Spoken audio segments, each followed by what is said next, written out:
time to dream. Selamat menonton ya. Di bawah langit yang terkoyak oleh kilat biru, 10 ksatria terkuat, penjaga terakhir benua ini. Mereka yang digadang-gadang sebagai benteng terakhir umat manusia, telah menghabiskan tetes mana dan sisa nyawa mereka hingga titik penghabisan. Namun, pengorbanan itu pun terasa sia-sia. Yang tersisa hanyalah kematian, hanya menyisakan seorang pria yang berjalan sendirian. Langkah kakinya berat, menyeret beban keputusasaan di atas tanah yang telah mati.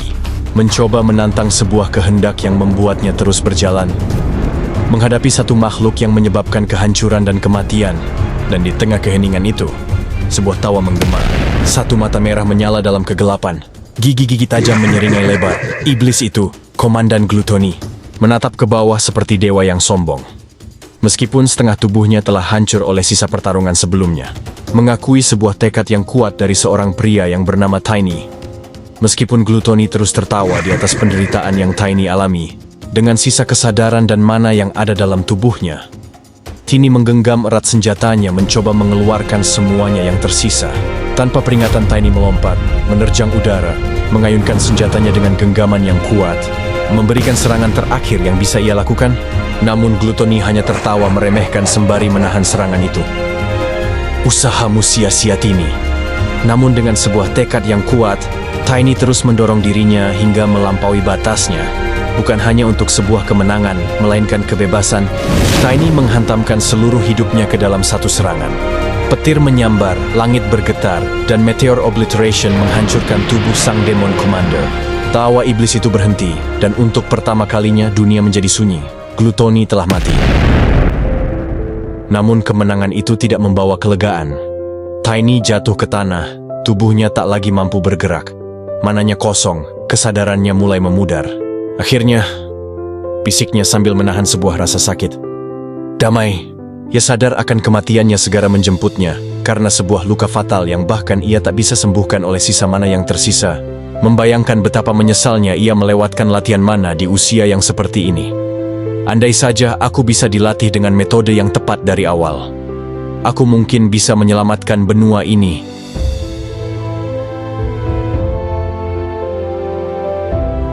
Dan akhirnya manaku habis. Commander Gluttony, dia benar-benar sesuatu, tapi dia hanya yang ketujuh dari ketujuh commander.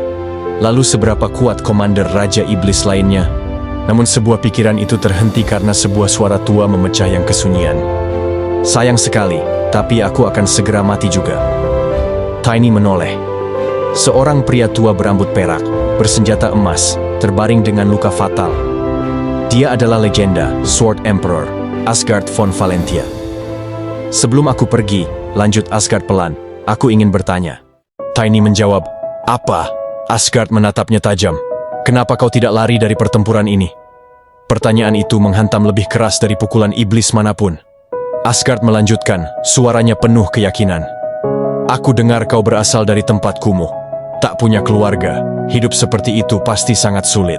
Tiny terdiam sejenak lalu menjawab. Aku paling benci menjadi orang yang tidak layak, teriaknya. Seorang pria harus percaya diri dimanapun dia berada. Ia menatap dunia yang hancur. Aku tidak akan lari, bahkan demi cinta dewa. Asgard tertawa, bukan tawa ejekan, tetapi tawa seseorang yang menemukan jawaban. Bagus, katanya puas. Itu akan berhasil. Asgard menatap Tiny dengan bangga. Aku percaya bakatmu. Bakat yang membuatmu menjadi salah satu dari 10 knight terkuat. Lalu ia mengucapkan kalimat yang aneh. Jika kau kembali, temukan aku. Tiny membeku. Apa maksudmu? Asgard tersenyum tipis. Tentu saja. Jika kau sembarangan mengunjungiku di masa lalu, aku tidak akan percaya. Ia mengangkat sebuah cincin kecil yang memancarkan cahaya. Nama lahir putriku adalah Lilia, ucapnya pelan. Itu berasal dari nama bunga yang aku dan istriku suka. Tiny terkejut. Namun Asgard melanjutkan, suaranya makin lemah. Namun kenyataannya, aku tidak begitu suka bunga. Bagian itu penting, jangan lupakan. Kesadarannya memudar perlahan, seolah ditelan oleh kegelapan yang tidak berujung. Tidak ada rasa sakit, hanya kehampaan yang sunyi. Di ambang antara sadar dan mati, sebuah pertanyaan muncul dalam benaknya. Apakah ini akhir segalanya? Namun ketika kelopak matanya bergerak, yang menyambutnya bukan kematian. Ia mendapati sebuah kenangan yang tersirat begitu menyakitkan. bahwa pada saat ini kakaknya yang berada di sampingnya telah mati. Tiny perlahan membuka matanya. Kesadarannya kembali dengan rasa sakit yang masih tersisa di seluruh tubuhnya. Ia terbaring di sebuah ruangan kecil dan sederhana. Pandangan matanya menyapu langit-langit yang sudah sangat ia kenal. Ruangan ini terasa terlalu familiar. Bukan karena nyaman, melainkan karena penuh kenangan buruk. Tiny menyadari sesuatu yang membuat napasnya tertahan.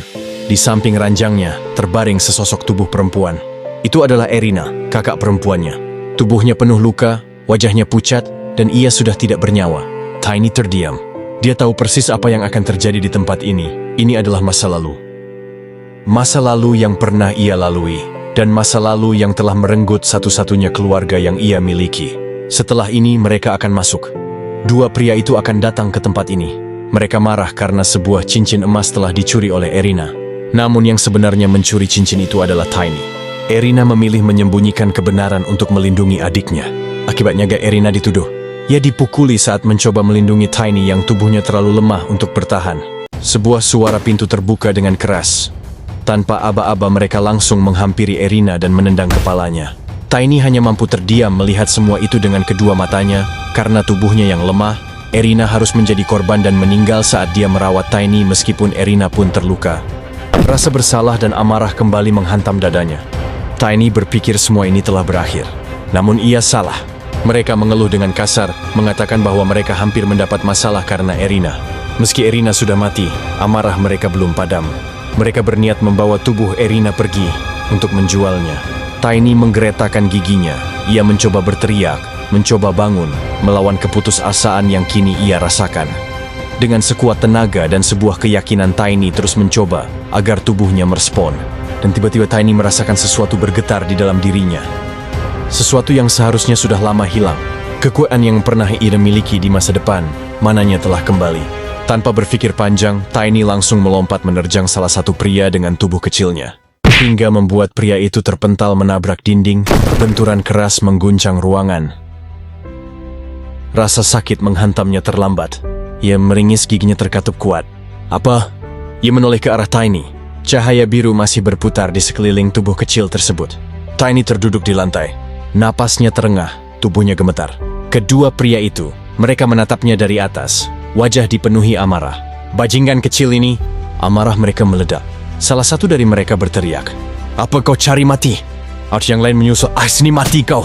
Mereka maju bersamaan. Tendangan dan pukulan menghantam tubuh anak itu tanpa ampun. Suara benturan memenuhi ruangan. Tubuh kecil itu terhempas ke lantai. Ia menggertakkan gigi, menahan rasa sakit yang mengalir di seluruh tubuhnya. Namun matanya tetap terbuka. Dua pria itu berhenti sejenak. Mereka terengah, menatap ke bawah. Wajah mereka berubah. Bukan puas, melainkan kesal. "Ci!" Sambil meludah ke arah Tiny, mereka bertahan. Salah satu dari mereka berkata dengan suara dingin, "Hiduplah sana, dengan kakakmu yang sudah mati." Mereka berbalik melangkah meninggalkan Tiny. Ruangan kembali sunyi. Tiny terus memeluk tubuh kakaknya erat-erat. Tubuh itu dingin, terlalu dingin. Tidak ada napas, tidak ada gerakan. Di ruangan sempit itu hanya tersisa isak tertahan dan cahaya biru yang kini bergetar tak stabil. Lalu, semuanya berhenti. Ketika Tiny kembali membuka mata, dunia terasa sunyi. Ia masih berada di ruangan yang sama. Yang tersisa hanyalah dirinya dan tubuh kakaknya yang terbaring di lantai. Dengan tangan gemetar, Tiny menatap merasakan sebuah peristiwa yang berbeda dari masa lalunya. Saat itulah Tiny menyadari sesuatu yang jauh lebih mengerikan dan sekaligus mustahil. Cahaya biru itu masih ada. Energi tersebut kini mengalir lebih jelas kedua tangannya. Tiny menatap tangannya, napasnya tercekat. Ini berbeda dari masa lalu. Kenangan kelam menghantam pikirannya. Sebuah suara samar, berat dan dalam, bergema di benaknya. Sebuah suara yang teringat jelas dalam pikirannya. "Datang dan temui aku jika kau kembali." Tiny menggigil, jantungnya berdebar tak karuan. "Jangan bilang," bisiknya. "Apakah dia benar-benar mengirimku kembali ke masa lalu?" Ia mengepalkan tangannya. Cahaya biru itu merespons, berdenyut mengikuti emosinya. Rasa takut perlahan bercampur dengan sesuatu yang lain. Tekad. Ini bukan mimpi. Ini bukan ilusi. Jika ini adalah kesempatan kedua, di dalam hatinya satu kalimat terukir kuat. Aku bisa mengubahnya. Ia telah dikirim kembali ke masa ini. Masa ketika tubuhnya masih rapuh, kecil, dan hampir tak memiliki kekuatan apapun. dan harus mengulang kembali sebuah kenangan yang begitu menyakitkan. Brengsek. Tini mengeluarkan darah yang keluar dari mulutnya. Tanda jika tubuhnya masih benar-benar lemah. Mengapa harus sekarang? Mengapa harus tubuh ini? Ia pernah berada di puncak kekuatan. Ia pernah berdiri cukup tinggi untuk menantang siapapun. Namun kini, Asgard mengirimnya kembali ke titik paling menyedihkan dalam hidupnya. Saat ia mengangkat kepala, pandangannya berhenti. Di hadapannya, terbaring tubuh seorang perempuan. Tidak bergerak, tidak bernapas. Kakaknya. Dunia seakan membisu. Amarah yang tadi meluap perlahan runtuh, digantikan oleh rasa hampa yang menekan dadanya. Ingatan lama menyeruak, hari ketika semuanya berakhir terlalu cepat. Hari ketika ia bahkan tak sempat mengucapkan selamat tinggal. Jadi tetap sama, gumamnya pelan. Tubuh kecil ini memang lemah, menyedihkan bahkan. Namun untuk pertama kalinya, ia tidak menolak kenyataan itu. Ia menunduk, bahunya bergetar, bukan karena takut, melainkan karena kesadaran bahwa setidaknya kali ini, ia tidak sepenuhnya terlambat. Ia akan menguburkan kakaknya dengan tangannya sendiri. Sesuatu yang tak pernah bisa ia lakukan di kehidupan sebelumnya. Saat ia berdiri kembali, matanya mengeras. Wolf, nama itu terlintas jelas di benaknya. Orang yang merenggut segalanya darinya. Di kehidupan sebelumnya, ia hampir membunuh pria itu. Hampir mematahkan tulang punggungnya sendiri. Hampir tidak cukup, bisiknya dingin. Namun sebelum semua itu, masih ada urusan yang harus ia selesaikan di masa ini. Hari pemakaman berlangsung sunyi. Di bawah langit cerah, lonceng gereja berdentang pelan. Peti mati dikelilingi bunga pucat, dan wajah kakaknya tampak tenang, seolah hanya tertidur. Nama Erina terucap lirih, membawa kenangan yang tidak pernah benar-benar pergi. Mereka bukan saudara kandung, kesamaan mereka hanya rambut hitam dan mata gelap, sesuatu yang jarang di benua ini. Karena itulah mereka sering dijauhi, dicemooh, disakiti. Namun Erina tidak pernah memandangnya seperti itu. Dalam ingatannya, senyum lembut itu selalu sama. Tangannya yang hangat, panggilan kecil yang dulu membuatnya merasa aman. Tiny. Aku belum sempat membalas semuanya. Gumamnya, menunduk di depan makam. Pendeta membacakan doa. Orang-orang berdiri dalam diam. Dari kejauhan, seorang perempuan berambut merah memperhatikannya, Emma. Tatapannya penuh kekhawatiran, dan Emma tidak salah. Tiny memang telah berubah. Emma menyadarinya saat melihat Tiny berlutut di samping jasad Erina sendirian. Ada sesuatu yang terasa tidak wajar. Perasaan itu semakin kuat ketika ia melihat Tiny makan dengan tenang di depan jasad kakaknya. Tidak tergesa, tidak emosional. Luka-luka di wajah bocah itu, yang seharusnya masih ada, telah hampir menghilang. Ini tidak masuk akal. Luka-luka itu sudah sembuh dengan begitu cepat. Dengan entengnya Tiny membawa jasad Erina. Ketika Emma mencoba menghentikannya, Tiny hanya menjawab singkat bahwa ia baik-baik saja. Nada suaranya datar, terlalu tenang, terlalu dewasa. Terima kasih untuk makanannya, katanya. Kalimat sederhana itu membuat Emma membeku. Bukan apa yang ia ucapkan, melainkan bagaimana ia mengucapkannya. Tiny pergi meninggalkan Emma tanpa menoleh lagi sembari membawa jasad Erina. Dan semua berjalan begitu cepat, tiba-tiba ia melakukan pemakaman ini. Pikiran itu terus berputar di dalam pikirannya. Sebenarnya apa yang telah terjadi? Gumamnya yang penuh tanya di dalam pikirannya. Hanya ini yang bisa aku lakukan untuk Erina. Gumam Tiny dalam lamunannya. Aku seharusnya tidak menyalahkan diriku sendiri dan berputus asa seperti karena itulah yang Erina harapkan. Itulah kalimat yang sering Erina ucapkan. Sebuah senyuman terbayang dalam pikiran Tiny. Tiny berdiri tegak. Kepalanya terangkat ke atas menatap langit biru, menggempalkan tangannya, tanda bahwa Tiny akan melakukan semuanya. Tolong lihat dari atas sana, Kak, aku akan melakukannya. Di bawah langit gelap, Tiny berdiri sendirian. Aura biru mengalir di sekeliling tubuhnya, stabil, berirama. Tidak lagi liar, tidak lagi memberontak. Selama sebulan penuh, ia memaksa tubuh mudanya menyesuaikan kekuatan yang seharusnya belum ada. Mana masa depan? Mana yang pernah ia kuasai, dan hasilnya nyata. Ini baru permulaan, gumamnya. Sepatu Tiny melangkah pelan di tanah gelap. Dari kejauhan, dua pria memperhatikannya. Bukankah itu bocah gelandangan dari wilayah kumuh? Nada suaranya santai. Terlalu santai untuk seseorang yang baru saja menandai targetnya sendiri. Tiny berhenti, kepalanya terangkat perlahan, tatapannya berubah tajam, dingin dan fokus. Satu kata keluar dari bibirnya, pelan tapi jelas. Wolf, di mana dia? Salah satu pria terkejut. Apa? Ia tertawa meremehkan. Berani sekali bocah sepertimu menyebut nama itu? Pria itu mengangkat tangannya tinggi-tinggi. Wajahnya memerah, amarah meluap. Kau harus sadar di mana posisimu, bocah. Telapak tangannya meluncur turun, penuh niat menghajar. Namun Tiny menangkapnya begitu saja. Dengan suara santai yang hampir sopan, ia bertanya, "Memang kenapa?" Tiny sedikit tersenyum. Senyum yang salah tempat, tapi sangat memuaskan. "Ada yang salah kalau aku menyebut namanya?" Nada suaranya tenang, hampir ramah, jauh lebih menakutkan dari teriakan. Suara retakan terdengar jelas. Pria itu menjerit keras, tubuhnya kejang seolah disambar petir, dan pria itu terjatuh ke tanah, meringkuk sambil memegang tangannya. Dengan begitu tenang, Tiny berjalan perlahan menghampiri pria kedua yang mundur setengah langkah. Wajahnya pucat, keringat menetes. Apaan bocah ini?" Di kepalanya, satu pikiran berputar panik, ini bukan bocah biasa. Tiny menoleh ke arahnya. Ia mendesah kecil, seperti orang dewasa yang lelah menghadapi anak nakal. "Tenang saja," katanya ringan. Ekspresi pria itu berubah meremehkan. Amarah muncul di wajahnya. Dalam pikirannya, ia mengabaikan kecurigaannya sendiri dan menyimpulkan bahwa bocah di depannya hanyalah anak kecil, tidak berarti. Tangan besar pria itu mencengkeram kerah baju Tiny. Kainnya tertarik keras ke atas, namun Tiny tetap tenang, tanpa perlawanan, kontras dengan kekerasan yang diterimanya. Dengan rahang terkatup dan tubuh menegang, pria itu bersiap melempar bocah itu. Namun dengan sekuat tenaga hingga pria itu mendongakkan kepala, kaget, tubuhnya bergetar. Keringat mengalir di pelipisnya. Dengan ekspresi bingung, ia berseru heran. Mengapa tubuh bocah itu terasa begitu berat? Tiny mengangkat wajahnya, senyum lebar dan penuh percaya diri terukir jelas. Dengan senyum meremehkan, ia bergumam, "Menyerah saja, Bung." Dalam satu gerakan cepat, Tiny menendang pria itu. Tubuh pria itu terhempas jauh ke tanah. Tiny tersenyum puas. Dengan mana yang ada dalam dirinya sekarang, ia membayangkan. Di kepalanya, sebuah kesimpulan terbentuk. Teknik ini, penggabungan tubuh fisik dan tubuh mana, akan membuatnya jauh lebih kuat. Karena ini adalah teknik yang Tiny ciptakan sendiri dengan menggabungkan kekuatan dari masa depan dan masa lalu. Namun ada harga yang harus dibayar. Efek sampingnya nyata. Ia harus makan jauh lebih banyak. Emma benar. Ia memang telah menghabiskan jatah 10 hari. Namun itu sepadan.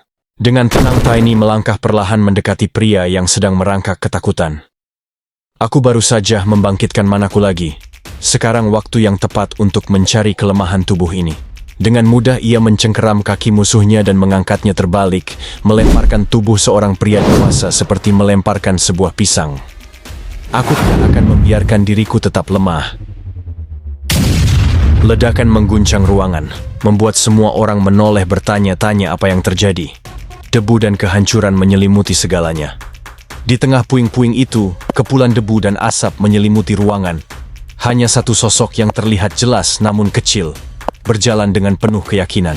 Tidak ada rasa takut, hanya senyum miring yang terangkat samar, seolah ia baru saja memasuki tempat yang sudah lama ia kenal. "Si bocah gelandangan?" Bisikan itu terdengar dari salah satu sudut. Tatapan meremehkan bertebaran, mengamati tubuh kecil yang berdiri sendirian. Tak ada pedang, tak ada belati, bahkan tak ada tongkat. Bocah itu datang sendirian. Dari kejauhan dua pria bertukar pandang. Mata mereka menyipit menyala. Ada sesuatu yang terasa janggal. Dia datang tanpa membawa senjata, tapi tiba-tiba tubuh Tiny bergerak dengan cepat. Apa maksud dari tanpa membawa senjata? Dalam sekejap, tubuh kecil itu sudah berada di bawah jangkauan pria tersebut. Dengan mudah Tiny langsung menangkap salah satu kaki pria itu dengan tangannya. Senyumnya melebar, giginya terlihat jelas. Dengan penuh keyakinan, "Aku punya satu senjata di sini." Wajah pria itu memucat. Teriakan pecah saat tubuh pria itu terangkat ke udara. Tiny mencengkeram kakinya dan memutarnya tanpa ragu. Tubuh pria itu berayun, menyapu semua orang yang mengelilinginya. Benturan demi benturan terdengar beruntun. Jeritan bercampur suara tulang retak memenuhi ruangan. Di kejauhan, seorang pria berdiri terpaku. Matanya membelalak, mulutnya terbuka tanpa suara. Ia menyaksikan semuanya.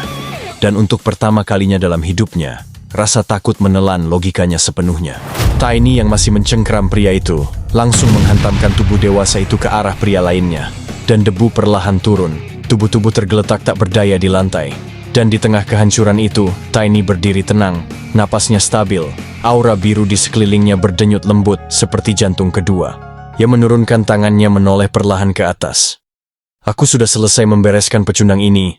Suara Tiny tenang, tidak tinggi, tidak mengancam. Namun justru karena itu, kalimatnya terasa jauh lebih berat.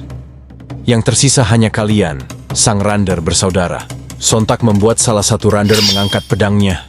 Bilah logam itu memantulkan cahaya redup ruangan, hanya menatap Tiny dari balik bilah senjata. Sini, maju kau, bajingan.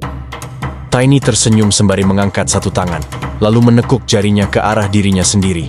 Gerakan kecil, sederhana, tapi penuh ejekan.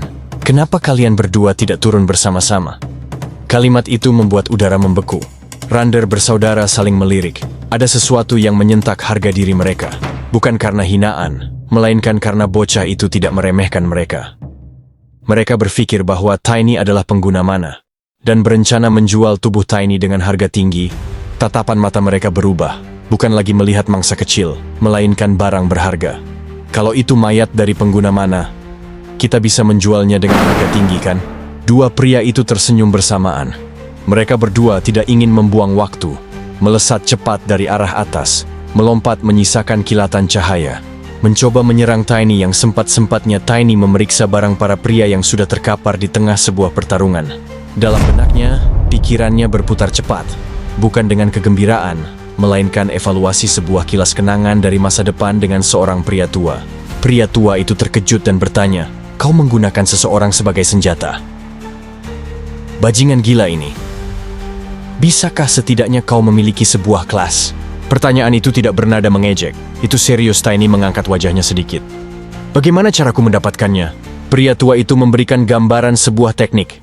Aura biru perlahan muncul di sekeliling tubuhnya. Tidak liar, tidak kasar, terkontrol, dalam. Daripada menggunakan trik keji seperti itu, katanya pelan, ia mengangkat kedua tangan, mengepalkannya di depan dada. Hand-to-hand combat. Tiny menyeringai penuh keyakinan karena dengan ini, aku bisa menjaga harga diriku dan tidak lagi menggunakan manusia sebagai senjataku. Bersiap menyapa dua tubuh dewasa yang melompat turun menyerang secara bersamaan. Dalam sepersekian detik sebelum bilah pedang turun secara bersamaan. Namun dengan begitu mudah Tiny berhasil menghindari semua serangan itu. Tiny menggeser kaki kirinya. Bukan lompatan, hanya satu langkah kecil, cukup untuk keluar dari garis tebasan pertama. Gerakan itu cukup membuat mereka terperangkap. Apa dia membaca gerakanku? Sebelum sebuah kepalan tangan kecil segera menghantam wajah dari salah satu Rander bersaudara. Dengan cepat Tiny mengubah arah serangannya. Ketika salah satu dari mereka terkejut oleh serangan itu, Tiny langsung menghantamkan tumitnya, memaksa tubuh Rander terbang ke udara. Tidak hanya sampai di situ. Dengan satu hentakan Tiny melesat ke atas, mengikuti tubuh yang terbang di udara. Tiny mencengkram pakaian pria itu dan melemparkannya ke bawah dengan begitu keras. Satu serangan terakhir, Tiny melesat begitu cepat menembus udara di sekitar bagaikan waktu berhenti seketika. Tinya sudah berada di samping Rander bersaudara. Melanjutkan, melepaskan sebuah serangan terakhir yang akan mengakhiri semuanya. Sebuah kilas balik di mana salah satu tubuh dari Rander bersaudara mendarat di sebuah ruangan, di mana tempat World the Rules of the Invaders berada. Aura dingin menyelimuti sekelilingnya saat ia menatap sosok di hadapannya. "Siapa kau?" tanyanya singkat, namun penuh tekanan. Langkah kaki bergema di lorong batu. Di masa lalu, Tiny menyeret tubuh seseorang yang tak lagi bernyawa. Nafasnya berat, tangannya gemetar, namun kakinya terus melangkah. Di hadapannya berdiri sosok asing, Wolf. Saat Tiny mendongak, keterkejutan terpancar jelas dari wajahnya. Ia baru menyadari kebenaran yang mengerikan. Wolf bukan manusia biasa. Ia adalah Gremo, makhluk yang hidup di daerah terpencil itu, seorang beastman. Di antara para beastman, ada satu yang paling ditakuti dan dihormati. Werewolf perak. Makhluk dengan kekuatan, kecepatan, dan daya tahan yang melampaui batas ras lainnya. Sosok dengan mata merah menyala dan taring tajam itu berdiri di hadapan Tiny, memancarkan tekanan yang membuat tubuhnya sulit bergerak. Tiny menggertakkan giginya. Di kehidupannya yang sebelumnya, menghadapi makhluk seperti ini hampir mustahil. Werewolf perak bukanlah lawan yang bisa dikalahkan dengan mudah. Bahkan untuk bertahan hidup saja sudah menjadi tantangan besar. Bayangan masa lalu itu memudar. Kini, di masa sekarang, Tiny kembali ke hadapan sosok yang sama. Wolf. Kali ini, Aku akan menemukannya. Tekad itu terpatri kuat di dalam dirinya. Gumamnya dalam hati sembari membersihkan debu di pakaiannya. Wolf memandang bocah di hadapannya dengan kening berkerut. "Bocah, apa yang kau lakukan di sini?" tanyanya. Tiny tersenyum miring, senyum kecil yang penuh ejekan, seolah ancaman di hadapannya tak lebih dari angin lalu. Tatapannya menyapu Wolf tanpa rasa gentar, justru seperti menantang. "Kau tidak tahu," ucapnya ringan. "Itu yang kau inginkan, bukan?" Sorot mata Wolf langsung berubah. Merah menyala, penuh amarah dan penghinaan. "Bajingan kecil kurang ajar," geramnya. "Aku akan merobek mulutmu." Tekanan berat menghantam ruangan ketika tubuh Wolf mulai berubah. Otot-ototnya membesar, tulangnya berderak, dan kuku-kuku tajam mencuat dari jari-jarinya. Aura buas mengalir deras, memaksa Tiny menutup matanya sesaat. "Bagus," suara Tiny terdengar rendah dan meremehkan. "Lebih baik keluarkan semuanya dari awal." Matanya terpejam seolah Tiny sudah siap dengan apa yang terjadi. Sosok itu kini berdiri penuh, seekor manusia serigala raksasa, bertaring tajam dan bermata merah menyala, menjulang tinggi di hadapan Tiny. Bayangan tubuhnya menelan bocah itu sepenuhnya. Namun justru ketika Tiny membuka matanya dengan raut heran, penuh tanya, ada yang terasa salah. Tidak ada aura absolut seperti yang ia ingat. Tidak ada tekanan khas serigala perak. Tiny mengernyit, menilai dari ujung kaki hingga kepala. "Ini bukan dia." "Kau tidak memiliki bulu perak," gumam Tiny dingin. "Jadi kau ini, anak anjing macam apa?"